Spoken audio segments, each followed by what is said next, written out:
Okay. So I welcome you all to this webinar. This is the 28th webinar in the webinar series hosted by IEEE Malabar subsection in association with IEEE Malabar Hub. So on every Thursday, 5:30, we conduct this webinar. And today, we are fortunate to have Dr. B. Bharani Sundaram, Professor, Department of CS, College of Informatics, Bule Hona University, Ethiopia. He is talking about the topic cybersecurity challenges, vulnerabilities, and how to be safe, precautions, and safe practices. Dr. B. Sundaram is a person with strong subject knowledge and excellent research experience in the field of computer science, engineering, and information technology. He completed his BE and ME in computer science from Bharatiyar University, and he has a PhD from Allahabad University in the area of web data mining. He is working in educational institutions for the past 28 years with highly potential and achieved excellent academic and administration success. He is having 12 years of experience in PhD research guidance. He was Vice Principal, Professor and Head, Department of Computer Science and Engineering, KMCT College of Engineering, Kozhikode. He is a professor at Haramaya University, Ethiopia, researcher and professor at Defense University, Ethiopia, and associate dean at Bulehora University, Ethiopia. He has taken various responsibilities and duties like Vice Principal, Head of Department, Chairman, Board of Studies, Chairman, Question Paper Scrutinizing and Paper Valuation Committee, etc. He was also a member in the PG Curriculum Development Committee of Haramaya University and Defense University, Ethiopia. He has published more than 50 papers in peer-reviewed journal indexed in SCI and Scopus. He has got 323 citations to his research work. He was also a reviewer for Springer, Elsevier, and other SCI journals. He has completed various projects under Ministry of Education, sponsored projects, Ethiopia. So this is a brief introduction about today's speaker. So before handing over to our resource person, I have some instruction for the participants. Please mute your audio. Audience, please mute your audio. Otherwise, it will cause disturbance to the speaker as well as other audience. So I invite Dr. B. Sundaram for today's webinar on cybersecurity challenges and vulnerabilities. Over to you, sir. Yeah, thank you, madam. Are you able to hear me, all of you? Yes, sir. Okay. So let me take the opportunity to thank all of you for the opportunity given to me. Let me try my best to do justice for the task given.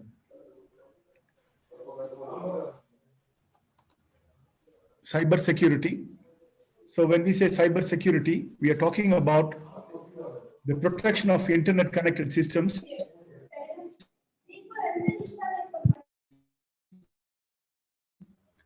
including data from cyber attacks. So when I say cyber security, it's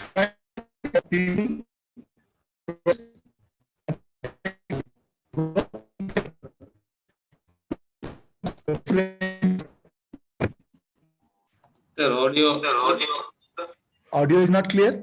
Not clear now. Some breaking is coming in between. Okay. Now let me come closer. Are you able to hear me well? Now it's okay. Yeah, okay. So cyber threats are fundamentally asymmetrical risks in smaller groups of individuals which can cause disproportionately large amount of damage. So when I say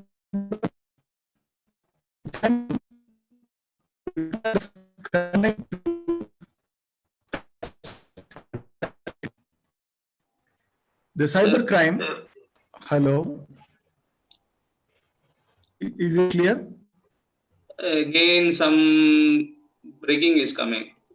Breaking, actually. Okay. Maybe it's all due to the internet, I hope. I'm closer to the mic and I'm trying my best to give you best audio. So the cybercrime can take shape in variety of formats from individuals or groups with different motivating factors.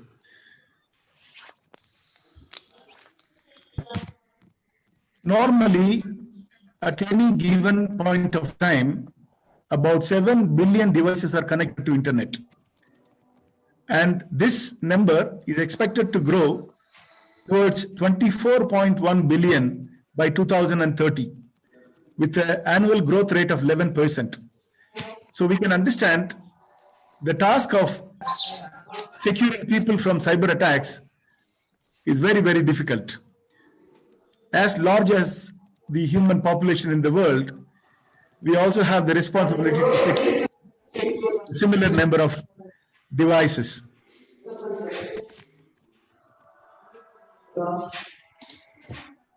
So the critical challenge of cybersecurity involves getting the right professional who can really secure the organization. Hello? Can you hear me? I hope I'm audible. Yeah. Yes, I am yes, audible? yes. Yes. Okay, thank you. Thank you. So the biggest challenge among the tasks under cybersecurity is also getting the right professional. We find a lot of people with generic skills at the lower end of the spectrum, but it's difficult to identify a talented professional who can exactly identify the attack and launch a suitable compensating or securing mechanism. So the top 5 emerging security challenges, as you see there, one is data breach. So when I say data breach, I mean intentional or unintentional release of secure or private or confidential information to an untrusted environment. It is also called data leak.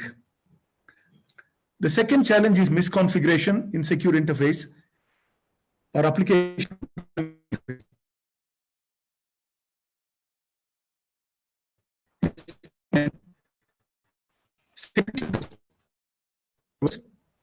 Like enabling the debugging mode,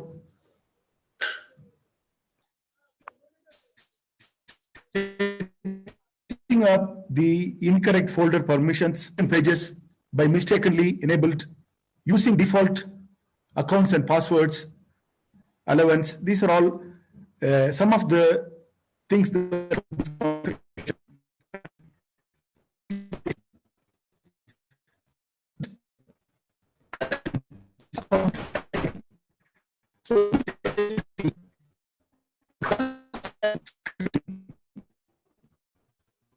on the application layer of different network applications allows the hackers to pick up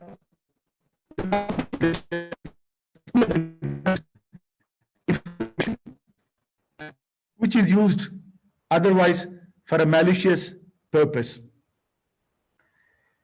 The malicious insider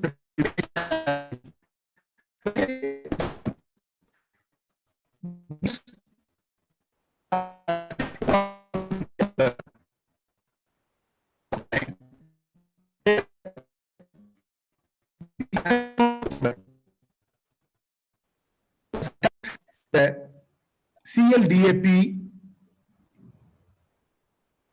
protocol attack, that is connectionless directory access protocol attack, which brought down the entire industry, causing millions of dollars loss to Amazon. The next challenge in this order is distributed denial of service attack.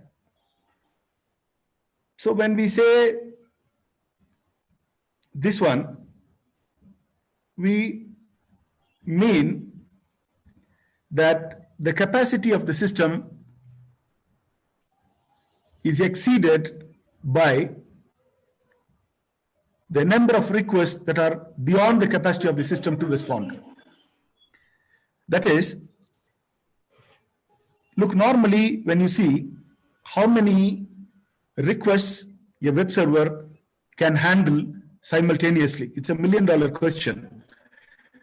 So if we come to know about this total number of requests that can be handled, if the requests are exceeding this one, automatically the system is going to be down. So coming to the answer, if you see every request from different clients can reach to the server into the total number of available ports. That is 65,535 ports are there normally. 1,024 ports are assigned for regular applications and different protocols. So when you subtract this one, probably is the total number of ports that are free, and probably you can say that this can be the total number of requests a web server or any other server can handle. So when the requests cross this limit, automatically the server is down. This is the idea behind these DDoS attacks. Different kind of the DDoS attacks are ICMP flooding, SYN flooding, ping of death, slow loris, NTP amplification, HTTP flooding, etc. So another challenge which I just failed to mention was malicious insider threat. I told you one of the attack was from an insider who used his credential to bring down the Amazon web server. However, the categories include non-responders, inadvertent insiders, insider collusion, that is insiders making a secret agreement with the opposite side, which is at the evil side, persistent malicious insiders.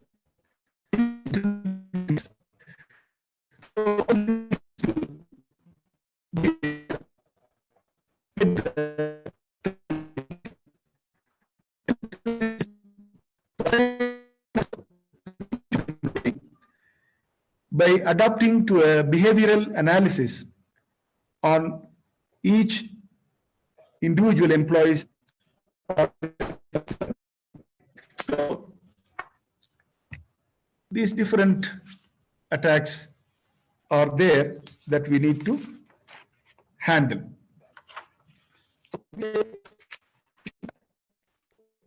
Is an interesting part of the cyber attacks.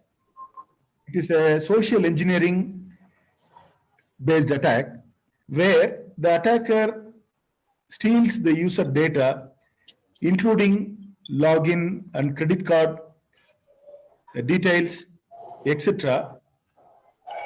He manages this through an email or by instant messaging or making the user to go to a false website which claims to be a legitimate one where the user has a trust, and then he enters these details that are picked up for malicious purposes. Malware threats. So when I say malware threats, first of all, let us see what is a malware. A malicious software. In other words, a malicious software is one that has a bad intention towards the computer, the software and hardware and the user data. So the intentions are different. And when you look at the common malware types, we point to them that could cause serious issues. One is known as the keyloggers. So when you see a keylogger, it is a set of code that is inserted into a computer to log or a screenshot without the knowledge of the legitimate user and passes this information to someone far away. So next in this category of malware is a ransomware. So when we say ransomware, these ransomwares in fact encrypt all the data of the computer.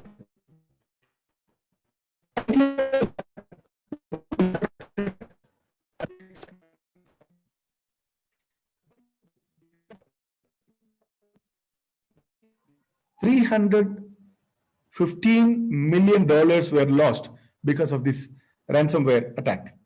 And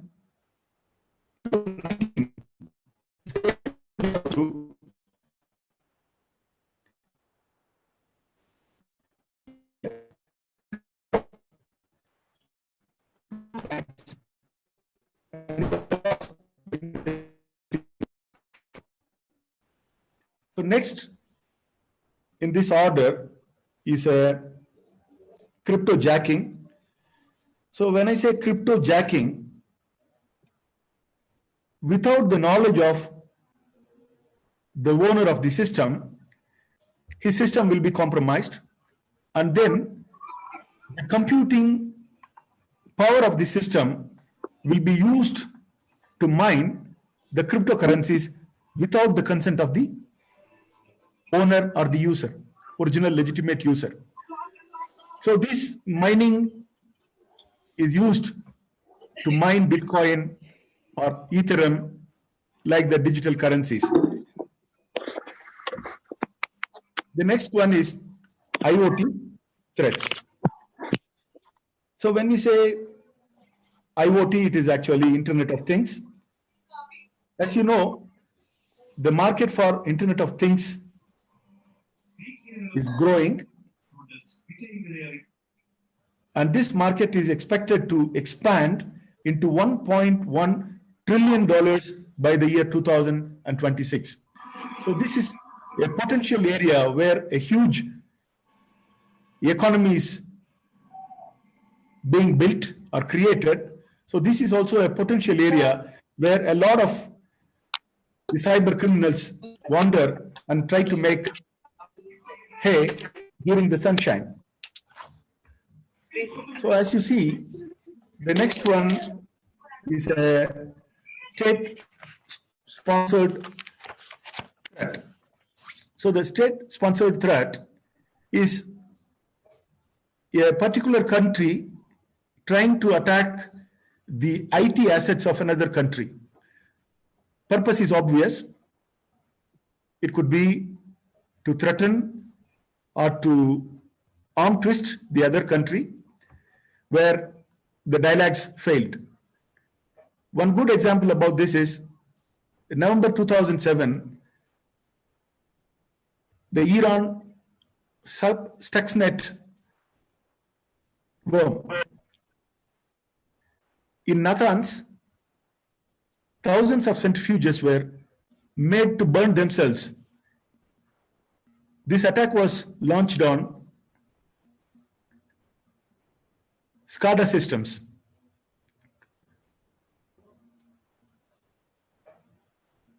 The launched attack was planned by US and Israel jointly. To get surprised, this program was started under the Bush regime and was also continued during the Barack Obama regime, and the mission was completed. Lastly, the worm destroyed itself.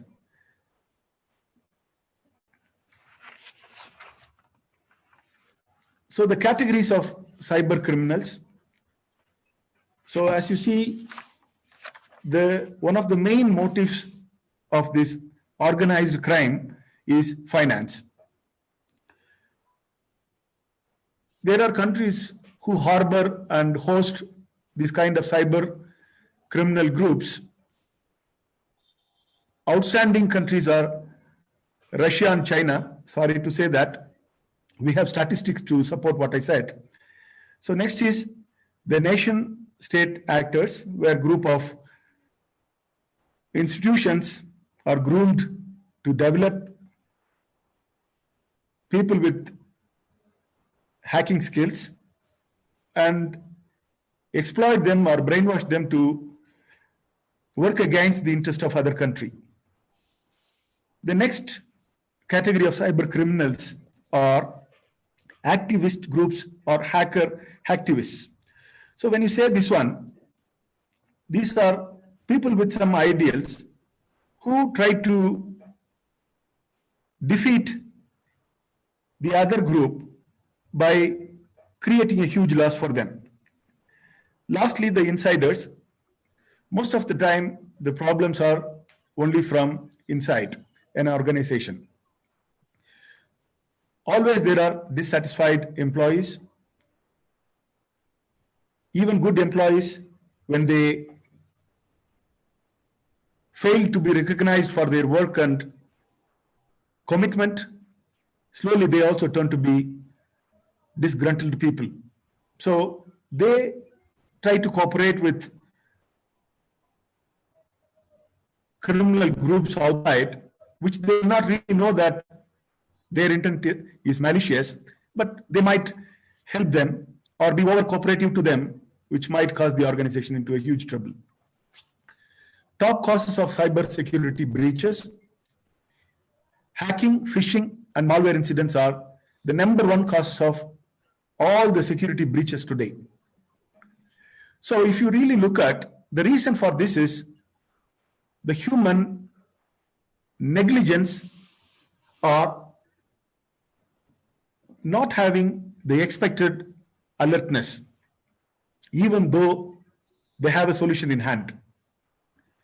So education and awareness are critically important to fight this battle of cyber criminals.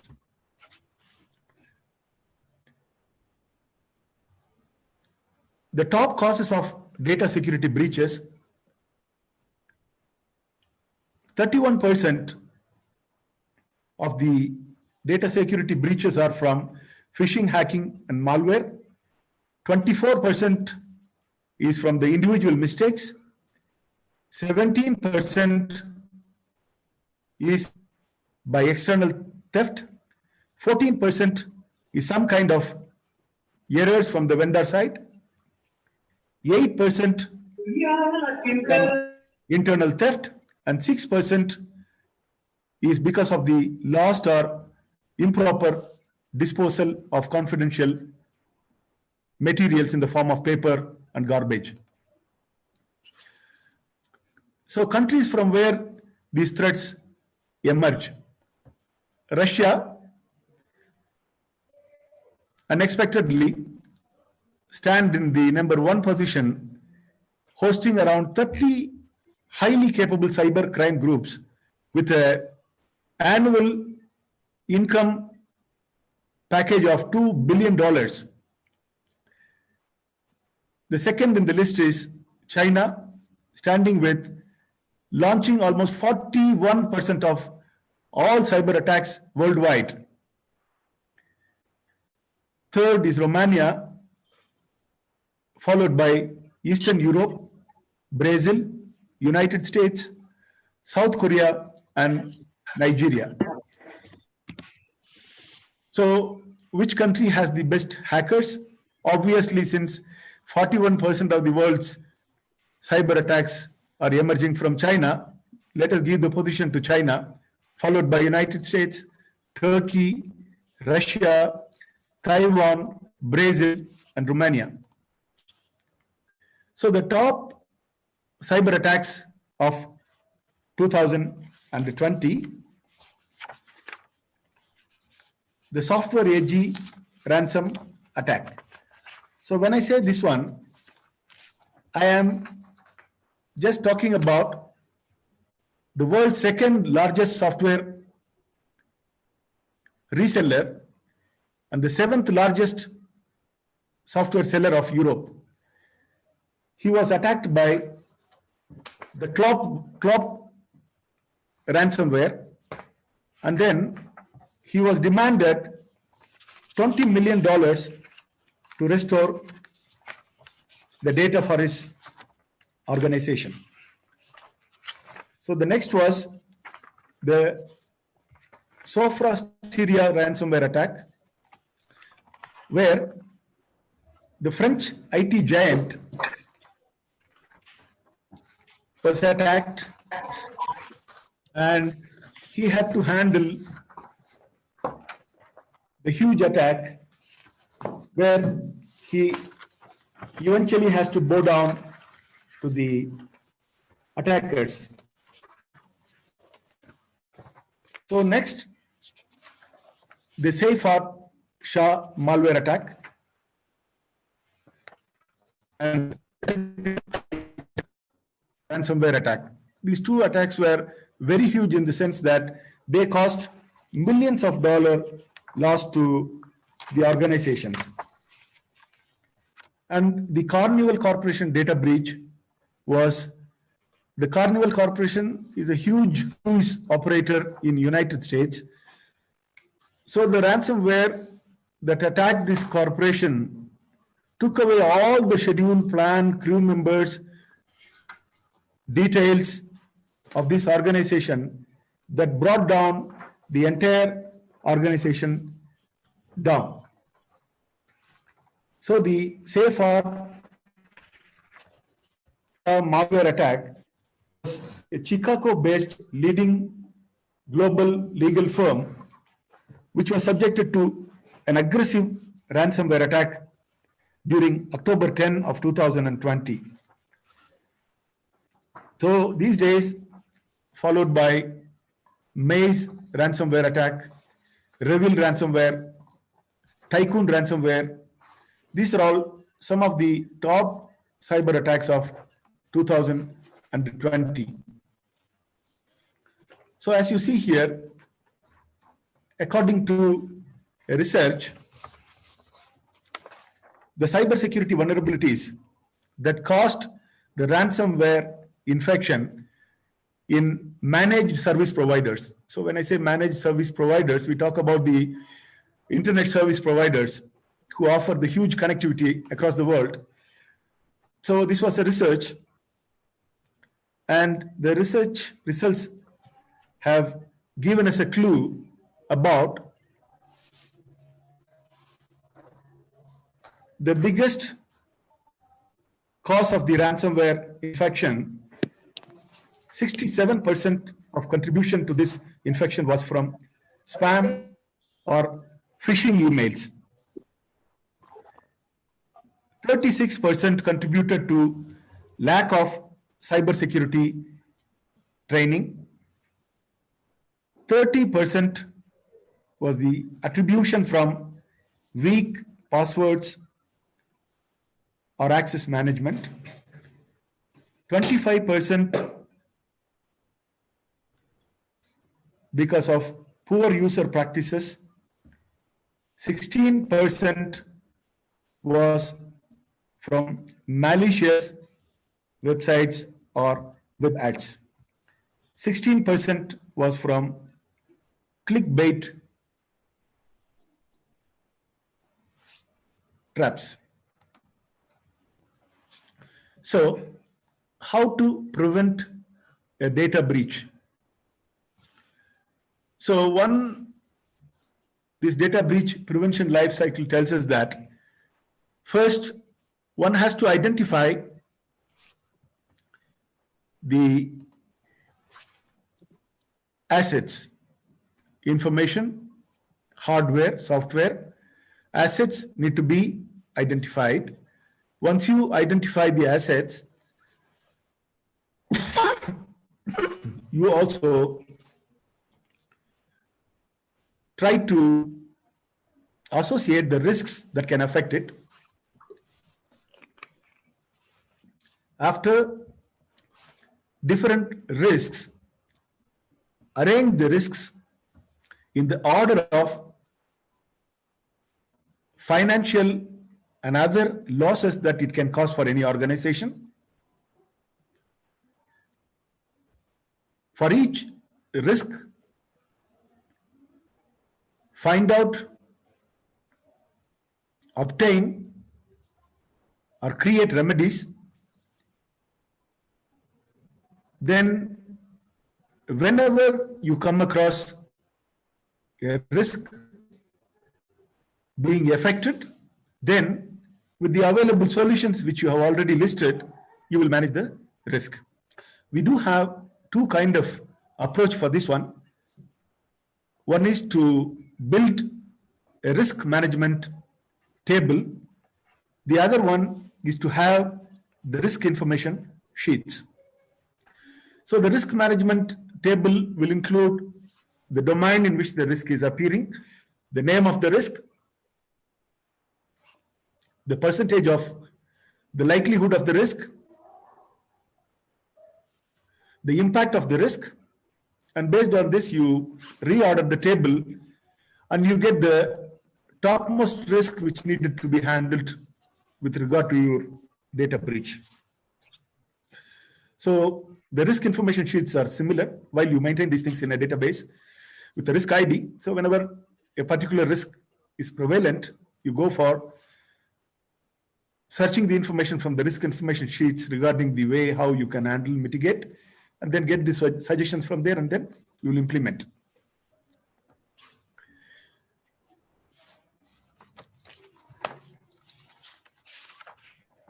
The key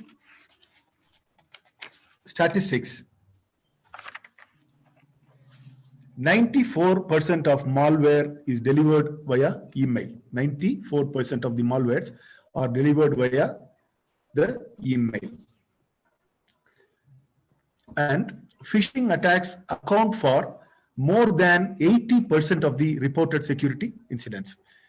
One is that we should be very careful about the emails from the unknown entities.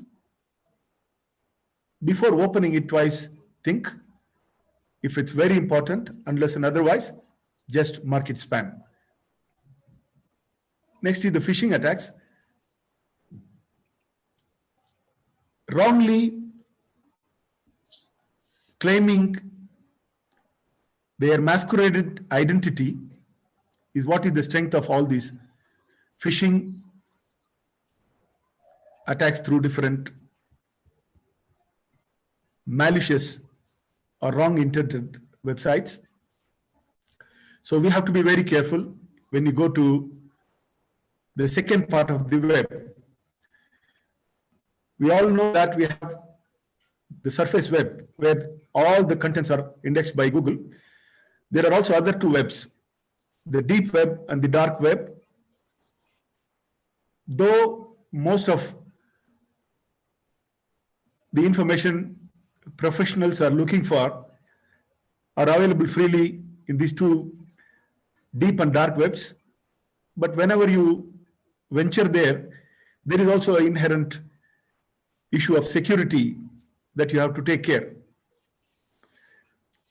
Approximately $17,700 is lost every minute due to phishing attacks in the United States.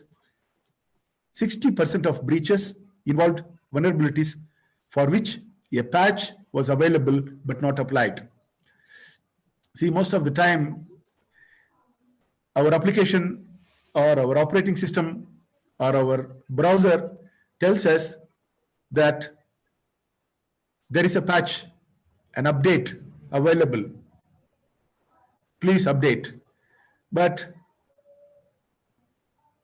the surprising or sad fact is that all of us or most of us, we ignore.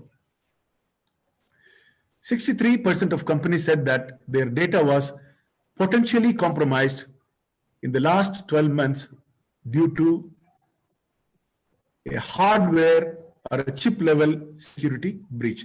That means even the chip manufacturers also have to be careful about this, like Intel and others. Even their security level until now is not proved optimum. Attacks on IoT devices tripled in the first half of 2020. Fileless attacks grew by 256% in the first half of 2020, leaving no clue for the security analysts to understand from where the attack was launched. 40% of IT leaders say that the security jobs are most difficult to fill. So as you see here, the ransomware is on the pre, attacking almost all areas of the IT education and industry. $133,000 is the average loss per day of Fortune 500 companies in United States. 92% of malware is delivered through email. Every 11 seconds, they say, every 11 seconds, an organization will be attacked by ransomware in 2021. Cybercrime will cost the world $6 trillion annually by 2021, up from $3 trillion in 2015. So the total retail sales of United States is not more than 6 to 7 trillion currently. You can imagine the total income is lost the other side by cyber attacks. And a saddest part is that 69 companies worldwide believe that the threats on ground, what they are facing, cannot be blocked by antivirus softwares.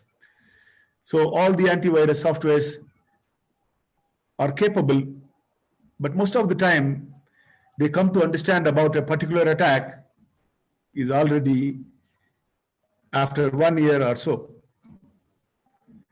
So there is a concept called zero-day attack. That means from the time an attack is launched, from the time the attack is realized. So until this time, normally this time is ranging between 1 year up to 3-4 years, depending on the sophistication of the attack. How do I know that my computer is infected? The slowing down of a computer's performance, endless pop-ups and spam, and a legitimate user is logged out of his own computer, changes to the home page, unknown programs automatically starting and running in your computers, mass emails sent from your email account. So these all could be a good indication that my system is infected. So famous malwares, within brackets we can say, most damaging malwares, in other words, Locky was released in 2016, WannaCry in 2017, infected millions of computers across 150 countries, Bad Rabbit, Ryuk, Trolldash, Jigsaw, CryptoLocker, Petya, these are all different malwares. That is the ransomware. Ransomware is also a type of malware. So now what does this ransomware do? It gets into your system, it takes all the data and encrypt it with an idea to either give you back the data provided when you give money, or with an idea to punish you when you refuse to pay them what they want. So one free advice is that if your system is attacked by a ransomware, you may try any of these free decryption tools. If you are lucky enough, you might get your data back. Otherwise, you may have to yield to the guy who is sending you the threat. AES_NI, Alcatraz Locker, Apocalypse, Bad Block, Bart, Big Bob Rose, BTC ware, triplet. These are some of the free ransomware decryption tools. If we are subjected, we may try these things.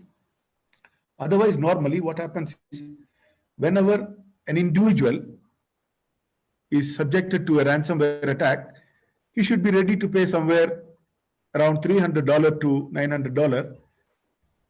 But the condition will be that he will be asked to make the payment in Bitcoin. So the anonymity can be maintained.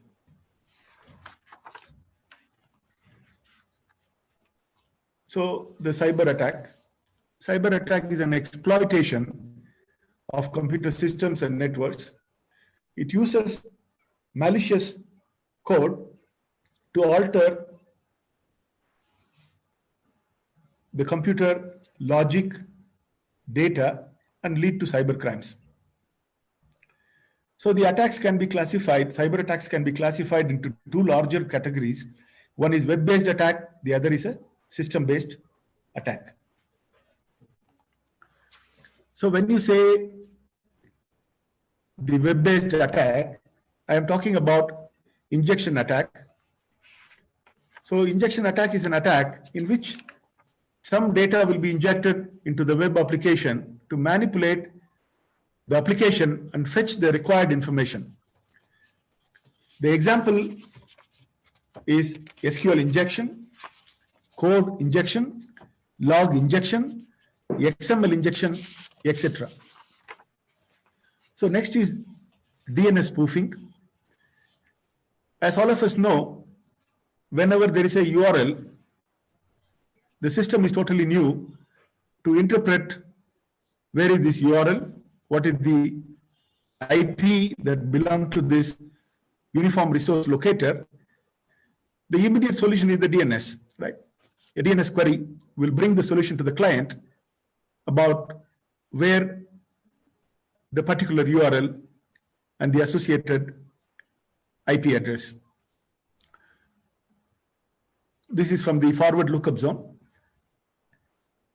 Now, this DNS spoofing is corrupting the DNS data by injecting a false data into the DNS cache, so that if you are asking for the IP address of yahoo.com to DNS, it is going to return you not the original IP address of the yahoo.com, but it is going to return a spoofed IP address, which will directly take you to a system where a malicious similar website like yahoo.com is running, and innocently you will put all your data, and then you find that it is used for wrong purposes.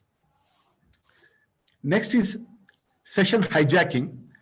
So normally different web applications maintain cookies and user sessions. So by stealing the session variables and cookies, attacker can create a new session with the same web application and have full access to the user's data and personal assets. The next is phishing.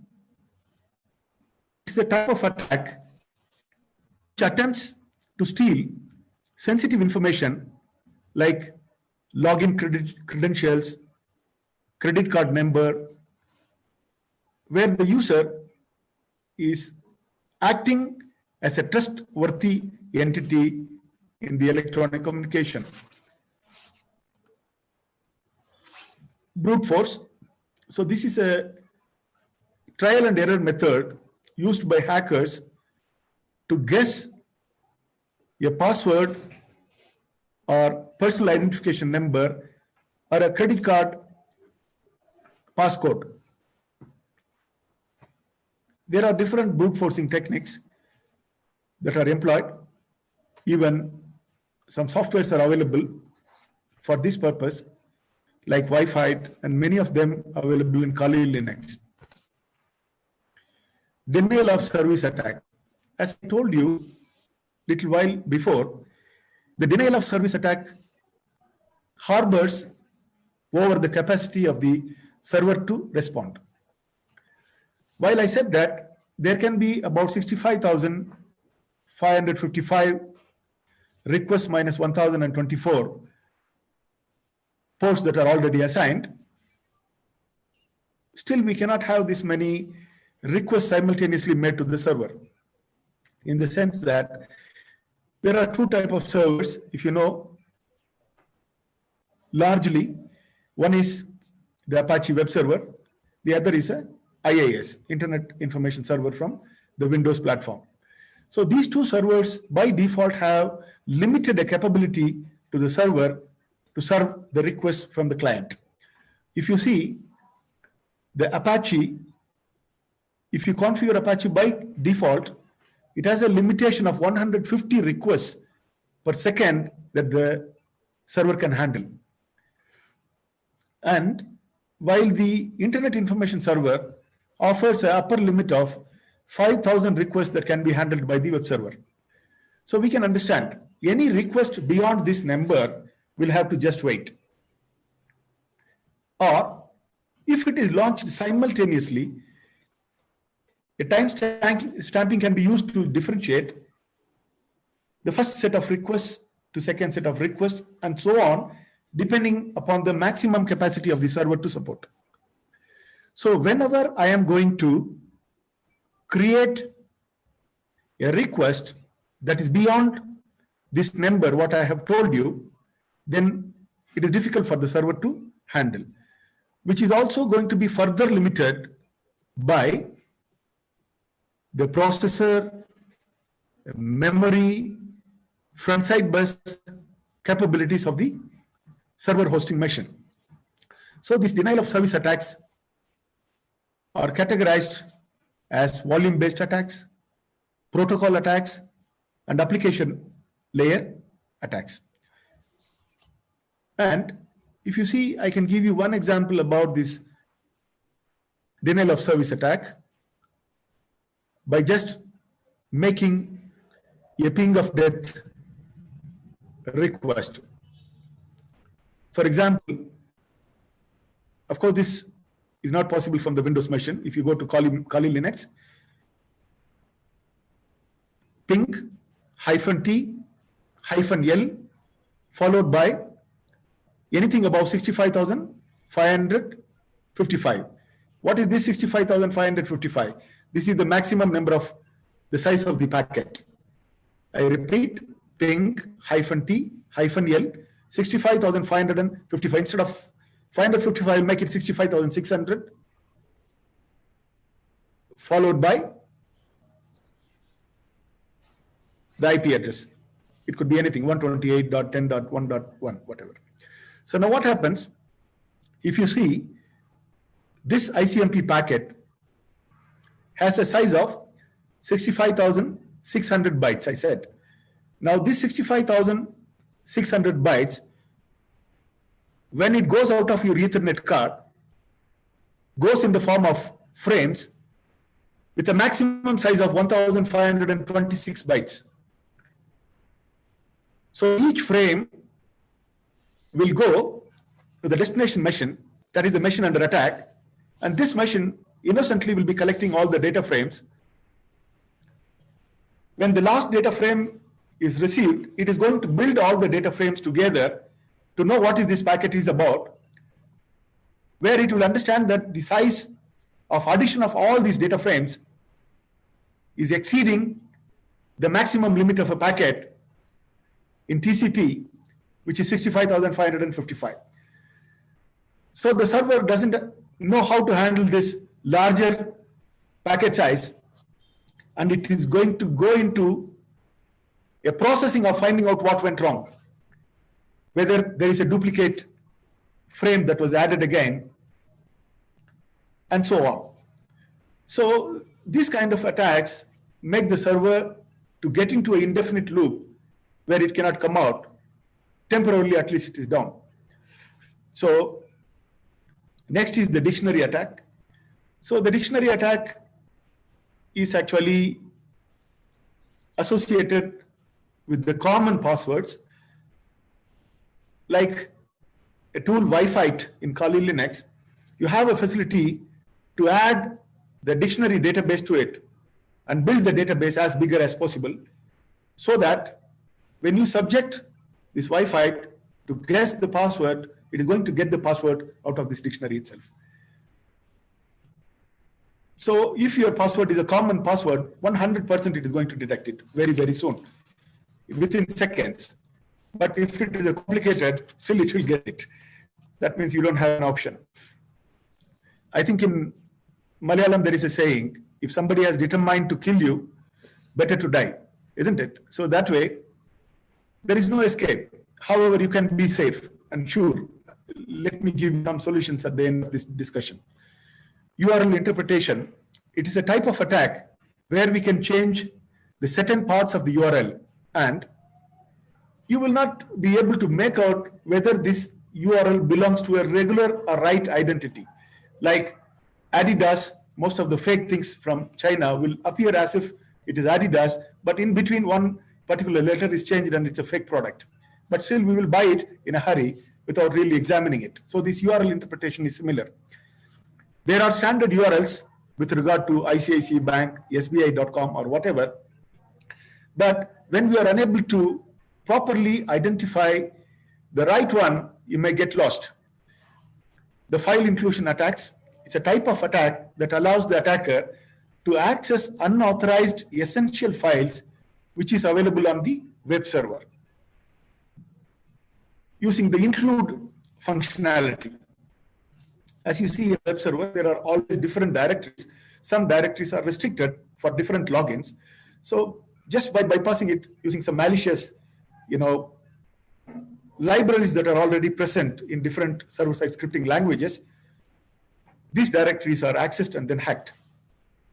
Man-in-the-middle attack.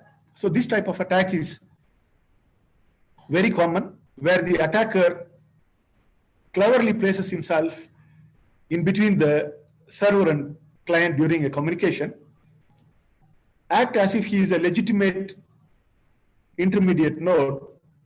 So as the communication will be through him, then he will do all sorts of things with the received message. So the system-based attacks are virus, worm, Trojan horse, backdoors, and bots.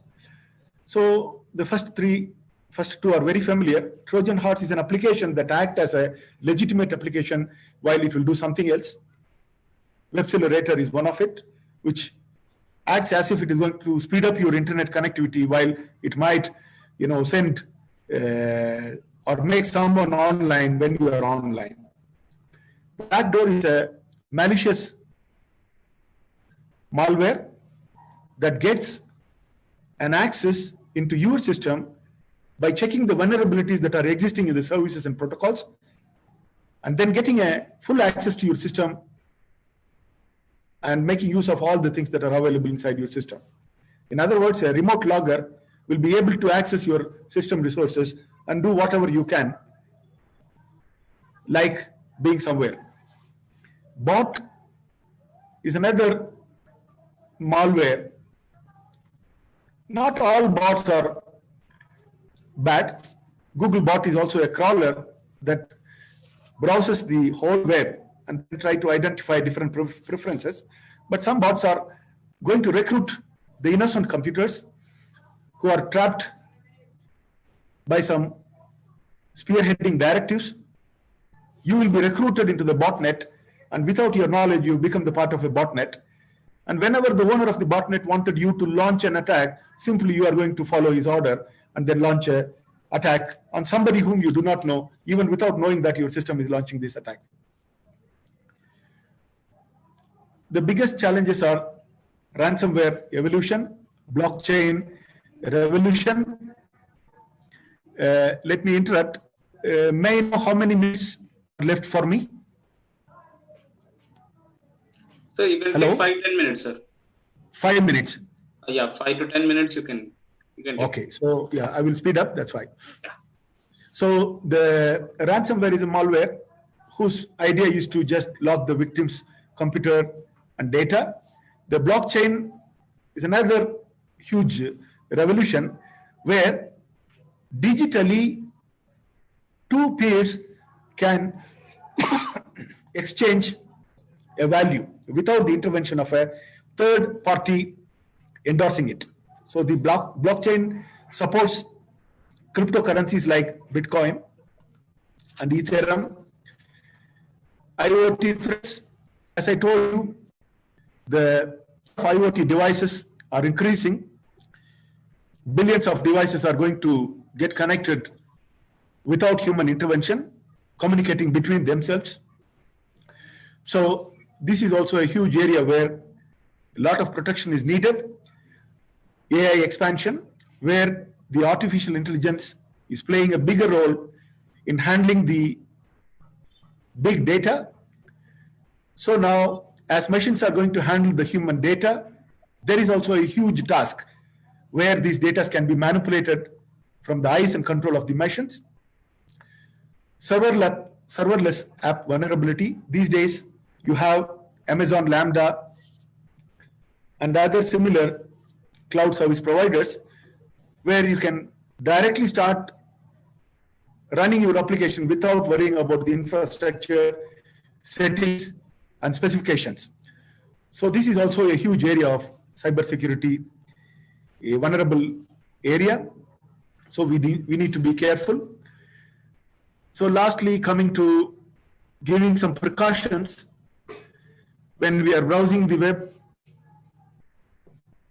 we may be subjected to some cyber attack. So to reduce the possibility, check whether the site uses HTTPS, look for a privacy policy. Don't blindly trust badges. The right-hand side is what you have the badges. Badges are from some reputed organizations like VeriSign, McAfee, etc. And when you are going to open a website, you will get some warnings from your browser itself. So the browser will say that this site includes Flash. Would you like to install Flash Player? Pop-ups, redirection of you without your consent to other unsafe websites. When you search about this web, the search engine will give you warning. Please be careful before you proceed. Bad spelling and grammar. Most of the time, these kind of malicious attacks are launched from not that much literate people who are crookedly trained with a limited area of attacking knowledge, illogical texts, weird pictures, no space for product reviews, no written policies, and a too attractive price. And you may also look for the domain owner from whois-history.whoisxmlapi.com will tell you about the history of the particular domain, how long this domain is being used by this website, some credentials about that, details you might find, and this can caution you whether you can proceed or not.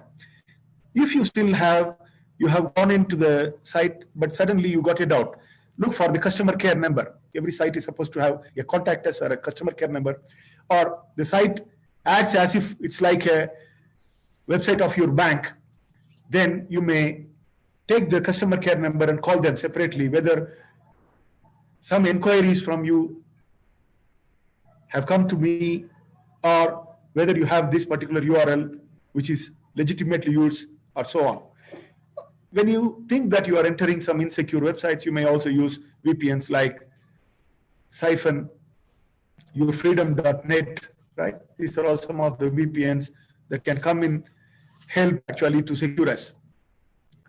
So one is protecting yourself from the websites. The other is protecting yourself when you are using your smartphone.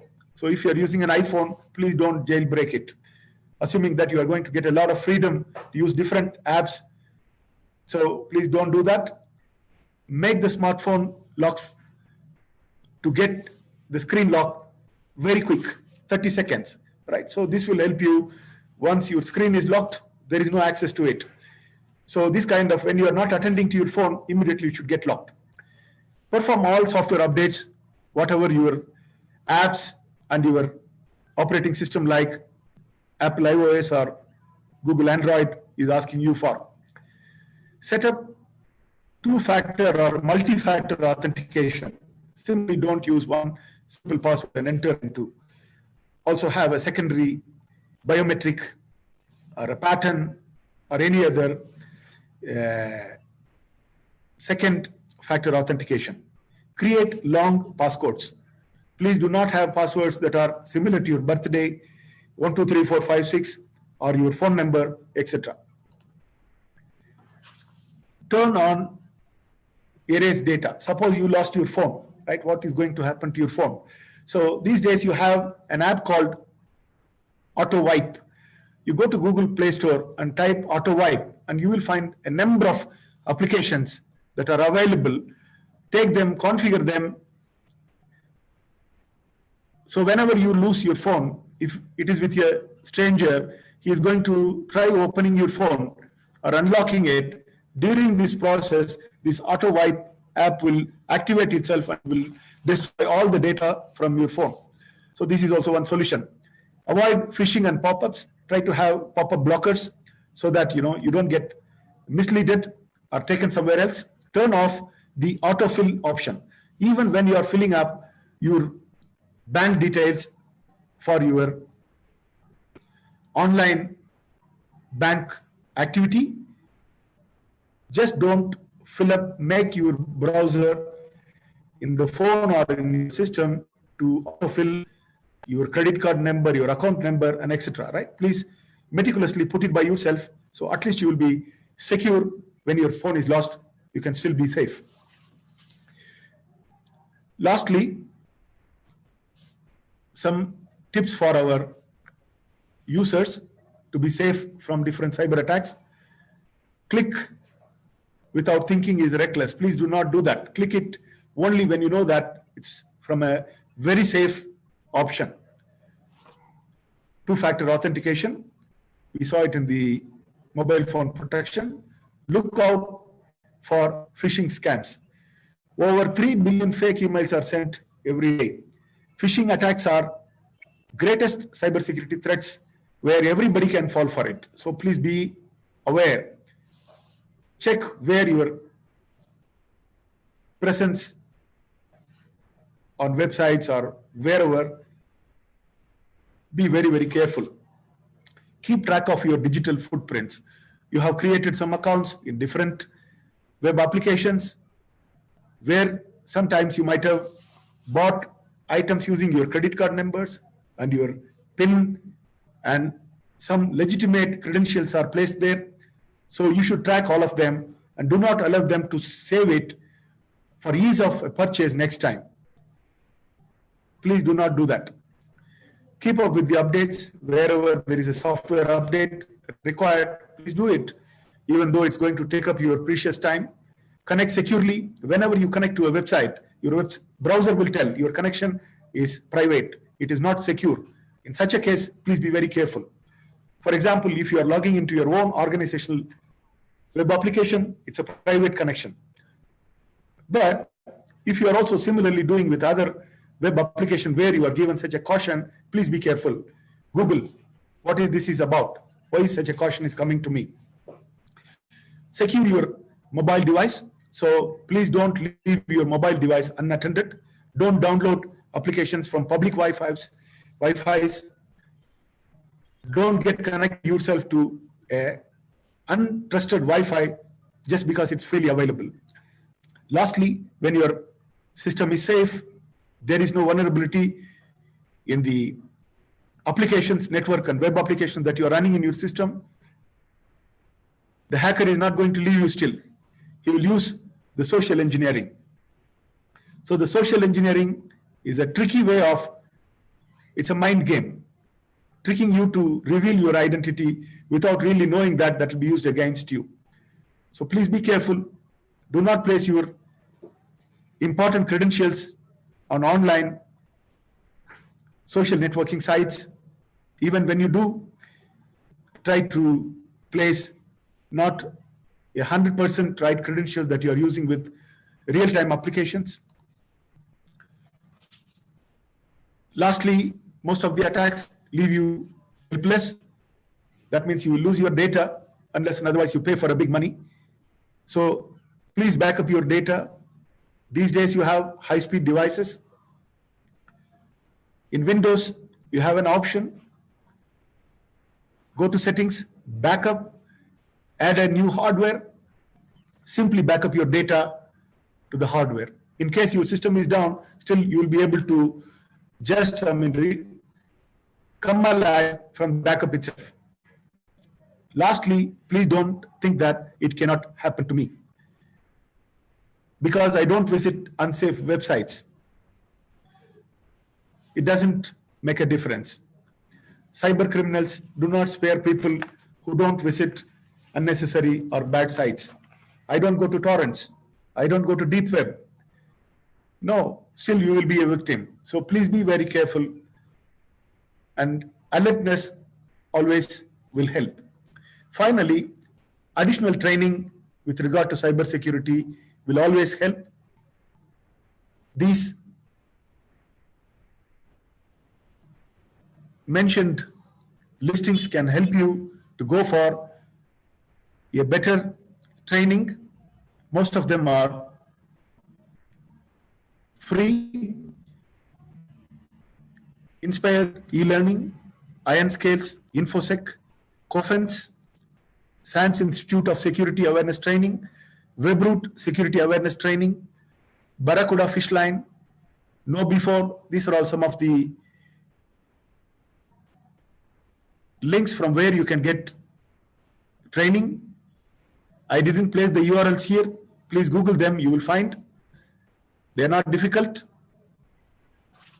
And I have completed my talk. Thank you for the opportunity. Dr. Sabik, IEEE Malabar subsection. Thank you very much. Audience, if you have any queries, you can ask through chat box, or you can unmute and ask.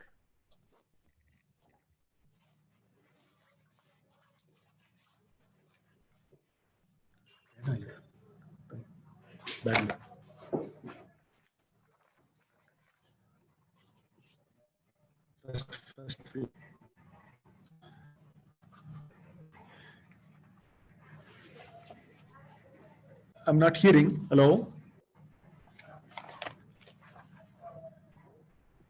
Hello? Hello, sir. Hello, sir. Yes. Yeah. If anybody is having any questions, they can ask directly or through chat box. Participants, if you have any. Hello. Yeah. Yes. I have a question, sir. Please. Do you have any hacking experience? Well, actually, yes, of course, I do have a little hacking experience. I do have. How was the feeling? Well, I think, probably you will feel good when you do it.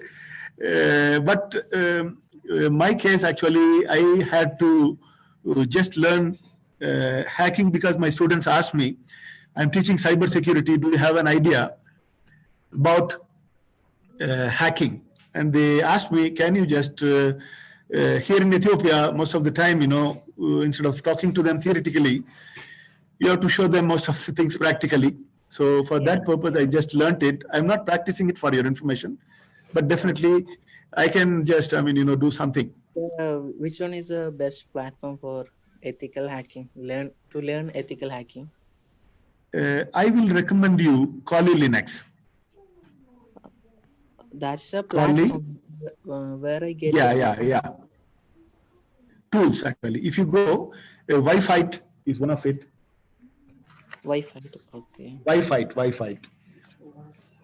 Yeah, this is actually used for, you can use this wireless hacking tool just simply to hack any Wi-Fi around you. Simply it will hack it. If the password is a weak one, just it takes some seconds actually for it to hack it. Even the hardest password can also be hacked, for your information. Okay. It will take a lot of time, yeah. Okay, thank you, sir. Yeah.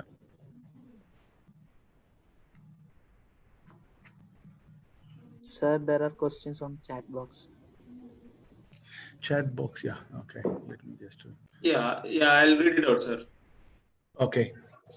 In cyber security attack, which will be language, platform, or editor well known?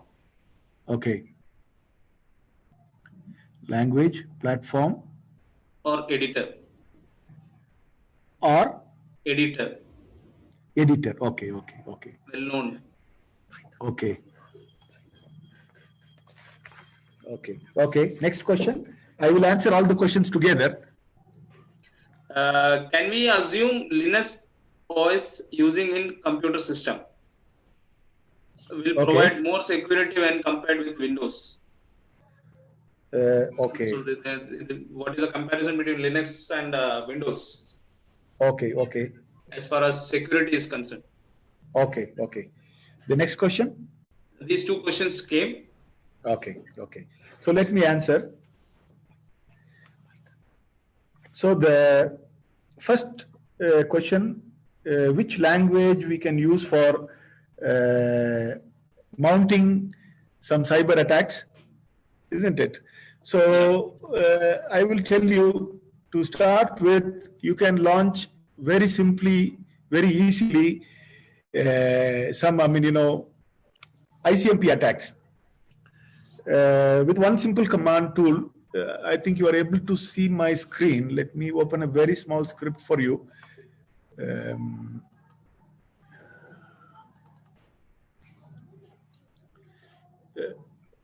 Can you see the? Yeah, can you see the script? Yes. Yeah, it's actually a shell scripting. So this is in Windows itself. We are just launching a ping of death attack.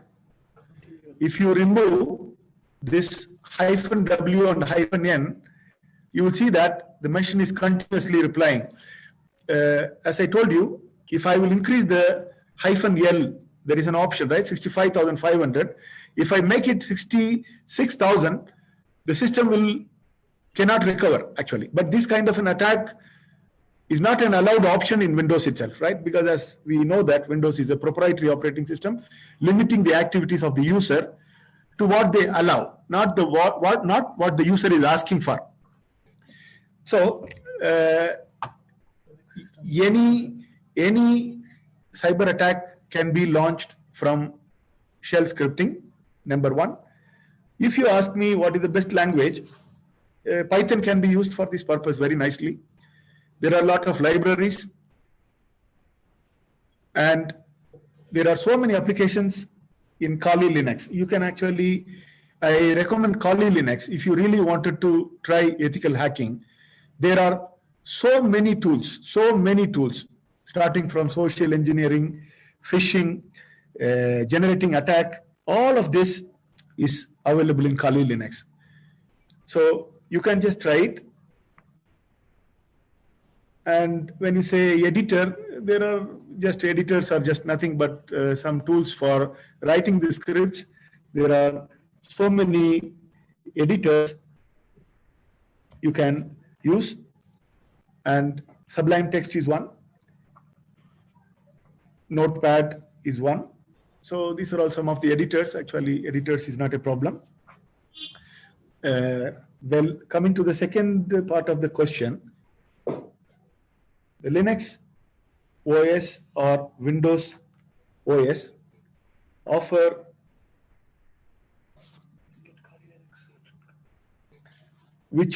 the more security. So I would tell you actually, which I just forgot to tell during the presentation. Now, when you say security, it is not outside of the user's hand. The security is complemented by additional applications that are around the user. So number one, if the user is logging in as a guest user with minimum priority or with the least privileges, I am sure there can be no cyber attack that can be launched on any machine or on any user. Biggest problem with all of us is that when we log in as an administrator. So as an administrator, when you download and install a application, there are so many other things that can come along with the download itself. Because most of the time, all of us, we go for free applications, freewares, right? Why somebody should give you something free? There is no free lunch in this world. So if he is giving you a software freely, he is also sending something around along with that. So without our knowledge, it will get installed because you are an administrator. It will join your system resources and system processes and will run automatically when you start your operating system, thereby making your life difficult. Then when it comes to Linux, look, there is a feeling around the programming world. The first graphical user interface operating system was not Windows, for your information, it was Macintosh. So it was Bill Gates who saw this first GUI, which is not so famous even today, but he made his own operating system, which is a replica of some other system that is already available, but he became the world's richest man. So there is a vengeance in the programming world. They want all the software and all applications should be free for the programmers and the world of computing. While it is being commercialized, there is an anger inside them. So that is what is making them to launch huge number of attacks on Windows systems. Even though the system by itself is not so weak in proportion to the number of attacks launched on it, but you are also a victim because you are a user of Windows. So my recommendation would be to go for different Linux functions. So you can just can try this. Hello? Yes, sir. Am I clear? Yeah. Okay. So one more question is there. Yeah. Can we learn ethical hacking deeply? Where from we can learn ethical hacking deeply? Ethical hacking. So actually, you can go to kali.org. Let me give you kali.org, where you can get different information on ethical hacking courses. And you can also go to YouTube. There is a channel called Cyber Mentor. The Cyber Mentor. So if you just go there, you find a lot of good videos that can help you learn how to do pen testing, how to become an ethical hacker.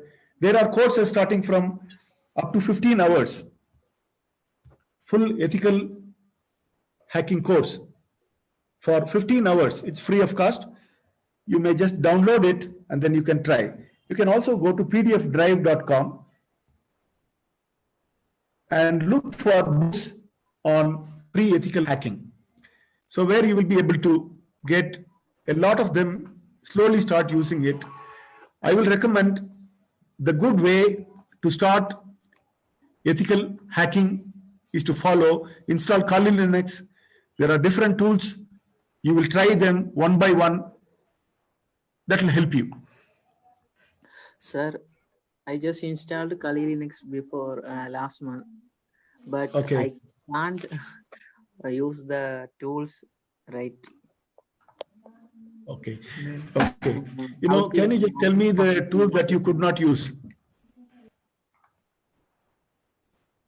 I don't know how to use the tools. Okay. No, look here. What you do is, what you have to do is, there are many different tools, but there are no tutorials, isn't it?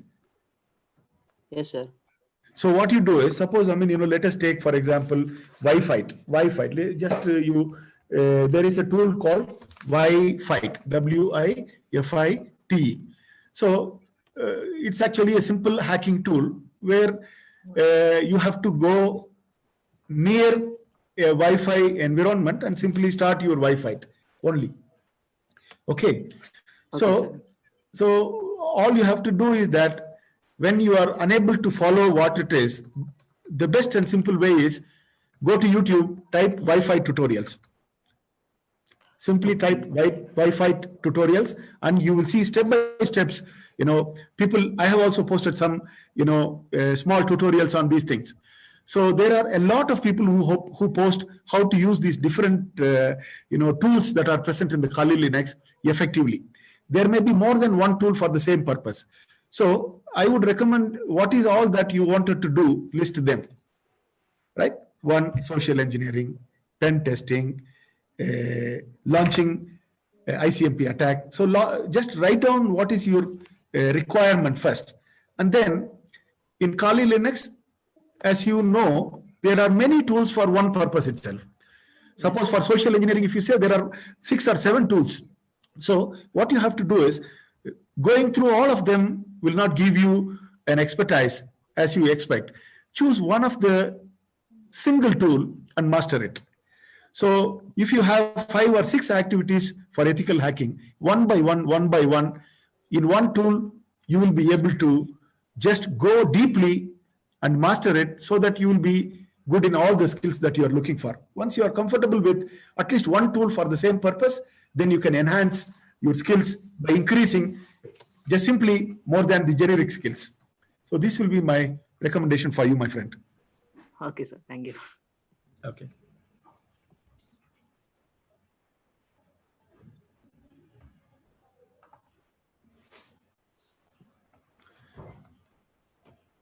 Hello. Hello. Yes, please. Yes. Yeah. We have come to end of questions. Like, we don't have any more questions, sir. Okay.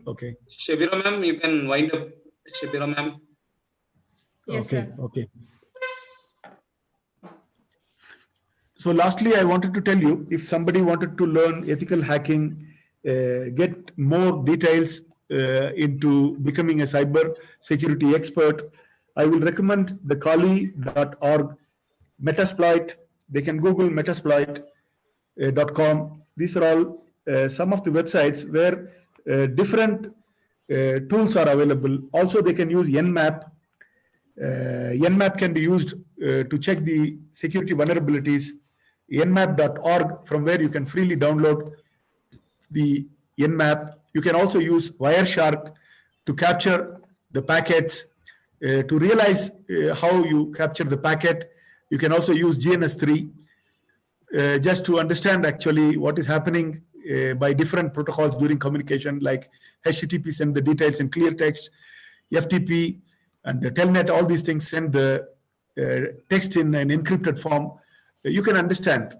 And there is also some reverse engineering softwares like EDA Pro. You will be able to just, interpret the encoded versions of your communication, which is captured using the GNS3 and all that. So slowly you can start, and you can become what you wanted. So that is my suggestion. If you have any question, I have given you my email at the first start of the session, bsundar2@bhu.edu.et or bsundar2@gmail.com. Both of the emails will work. You may mail me your questions. I will try to answer them at least in a week's time. I hope, I came up to whatever I wanted to do. I have to thank you all. I'm done. Thank you, sir. So we have come to the end of our 28th webinar. So actually, I think today's webinar was an international one because many of the participants from Ethiopia also joined us. First of all, I thank our resource person, Dr. B. Bharani Sundaram. He explained the topic very well in simple words. So that is why many questions came. So I think he did a great job in this area. So thank you, sir. On behalf of IEEE Malabar subsection, I thank you for this wonderful talk. Next, I thank organizers, that is Sabik sir, and all the executive members of IEEE Malabar subsection for this webinar. and all the participants, that is without this participants, this webinar will not be a success. So I thank all the participants for attending this webinar and asking questions.